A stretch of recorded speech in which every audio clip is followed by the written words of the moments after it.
Hi guys! Welcome back to my YouTube channel. It's me, Diday. This video mga day is ito na talaga ang isang final na nangyayari day.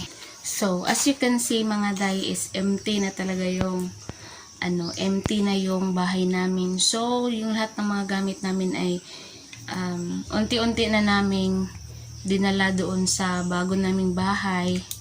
Di ba nabanggit ko sa inyo noong mga una ko pang mga pagbablog, nabanggit ko na papaalisin na kami dito, patuloy na ipinapaglaban ni Papa, pero at the end, natuloy po talaga na napaalis kami dito at nabayaran naman si Papa mga day, pero kaunti lang kasi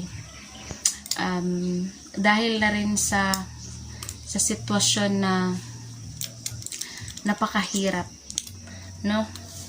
So, hindi ko na lang muna sasabihin kung anong nangyari, bakit ganito, bakit ganon. Basta ito na talaga yung final. Pinaalis na kami dito and wala kaming natanggap na, ako mismo or sa bahay na to walang natanggap na kahit piso dahil, yun nga, si Papa lang ang nakatanggap dahil sila lang naman talaga yung So, ngayon ipapakita ko na sa inyo kung ano na ang kalagayan sa bahay namin. Ito na day. So, kumbaga, wala na talaga dito. Wala na kaming gamit dyan. CR na lang namin yung natira. Ayan. So, wala na kaming tubig. At saka ito yung aming motor. Natira pa yung aming motor day. And, dati dyan yung aming, kusina. Dito yung aming lamisa. Tapos, may pintuan dyan. So, ayan na. Wala na. Hindi ko lang talaga na-update dahil sa Facebook po ako na mas updated. Sa Facebook po ako mas updated kung ano nangyayari na. And itong motor namin ay siguro sa susunod ay ililipat na yan sa susunod na mga araw. Kasi hanggang February 5 lang kami dito. And ito na, tiyada. So, ito na yung kwarto namin. Wala na yung kuryente. Pinaputol na. And yung ceiling fan hindi pa namin nakuha. Tapos itong aming higaan, ito aming foam. Di ko kasi kayang buhatin day. And wala nang floor mat, tinanggal na. Dito din meron pa naman sobrang kalat. Ayoko nang linisin yan. Bahala na sila. Ayoko nang linisin. And dito naman sa kabilang kwarto, ayan, wala na talaga. Empty. Wala na. Yan, iwanan ko na lang yan kasi wala namang laman yung wifi na yan. Wala na, hindi na mapagkinabangan, sira na yan. Ayan. Ang aming sitwasyon. So, itong TV na lang pala. Tatanggalin ko yan mamaya. TV. Tatanggalin ko yan. Hindi lang kasi ako marunong magtanggal sa TV. Kaya yun ang natira. Tapos, ito na ang kalagayan sa aming bahay. Wala na talaga.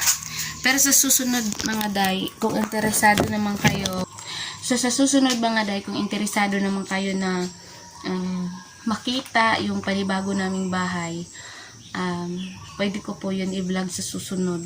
So medyo matagal pa ako nawala dito sa YouTube kasi nag-focus po talaga ako sa Facebook dahil monetize po ako sa Facebook kaysa dito sa YouTube. Napakahirap na abutin yung mga eligibility na maka-earn dito kasi sobrang hirap dito ma-monetize sa YouTube.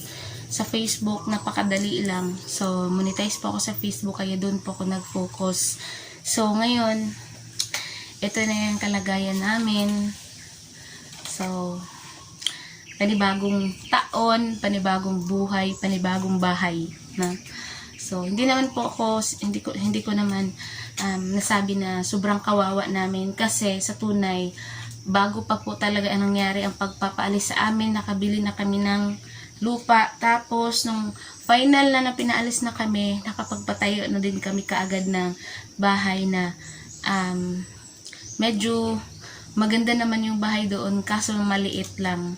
Pero hindi na yun importante. Ang importante, hindi na importante na maliit yung bahay. Importante, sarili na naming lupa and sarili na naming bahay. So, kahit anong gawin namin doon, kahit palakihin namin yon, pagandahin namin yon, gastusan namin yon, sarili na naming lupa yon. So, wala nang magpapaalis sa amin doon.